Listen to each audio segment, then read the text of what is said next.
Tokyo, day 10 of the Olympic Games, and we're going to talk about one athlete who has really been in the headlines here and right around the world. A sprinter from Belarus, Krystina Timanovskaya, spending the night secured in a hotel under protection from Japanese police after saying she was forcibly taken to the airport for criticising coaches. She voiced fears for her safety if she were to be returned to her country. Belarus says she was removed from the team because of her emotional state. Ms. Timanovskaya is 24, and we have seen pictures of her entering the Polish embassy. You can see her, she is in this unmarked silver van. And the latest we have from the embassy is that she has been granted a humanitarian visa and is planning to leave for Poland in the coming days. Our Tokyo correspondent Rupert Winfield-Hayes is at the Polish embassy for us. It has been a very dramatic 24 hours for this young Belarusian athlete, Krystina Timanovskaya. Yesterday, it looked like she was effectively being marched to the airport in disgrace to be put on a plane back to Minsk and an uncertain future. Now she's holed up in the Polish embassy behind me, apparently on her way to a new life in Europe. This whole story in Tokyo has very much the whiff of history about it, because back in the Cold War, these sorts of Olympic defections were a regular event. The last one I can find was in Los Angeles back in 1984. Now we have someone defecting from a country that has been called the last dictatorship in Europe, and she's going to Poland, a country that was once part of the Soviet bloc, but is now very much a part of the Western alliance, deeply opposed to the regime in Belarus and its sponsor in Moscow.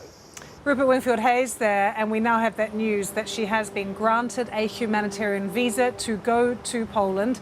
Let's bring you more on this and take you to our correspondent Sarah Rainsford, who joins us now from Moscow. Sarah, as is always the case, two different versions of events.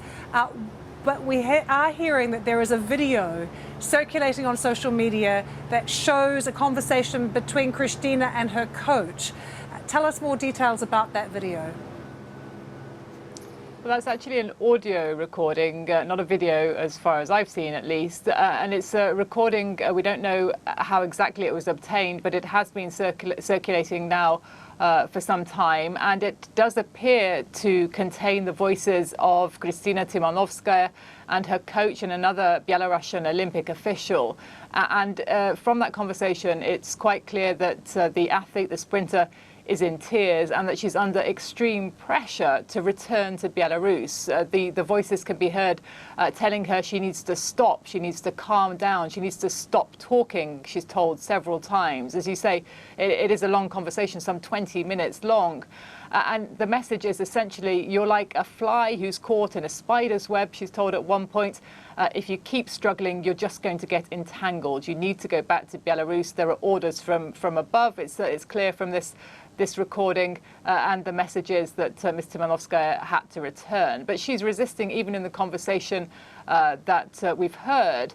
And clearly, you know, after that conversation, under pressure, she said that she was scared to return to Belarus. She had reasons to believe she wouldn't be safe there. And that's when she started to seek asylum from a European country. And we now know, as you heard earlier, that Poland has stepped in, given her a humanitarian visa. And we understand she'll be heading to Warsaw on Wednesday now.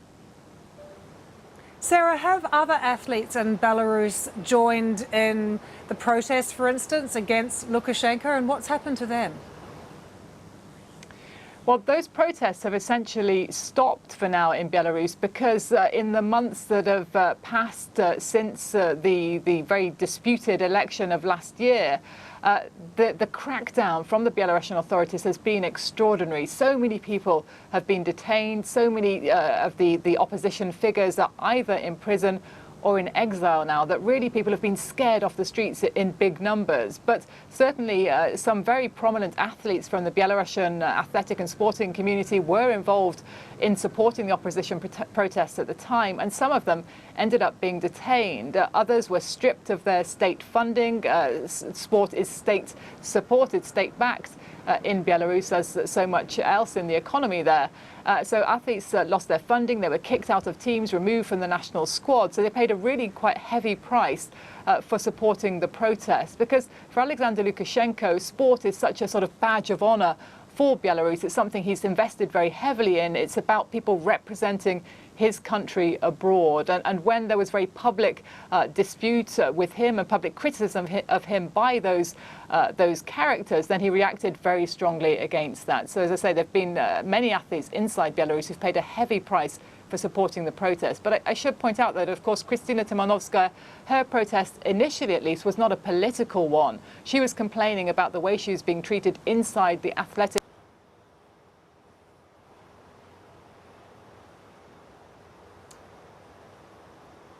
Sarah Rainsford, slight problem with her line there, but bringing us up to date on the situation with Krystina Timanovskaya.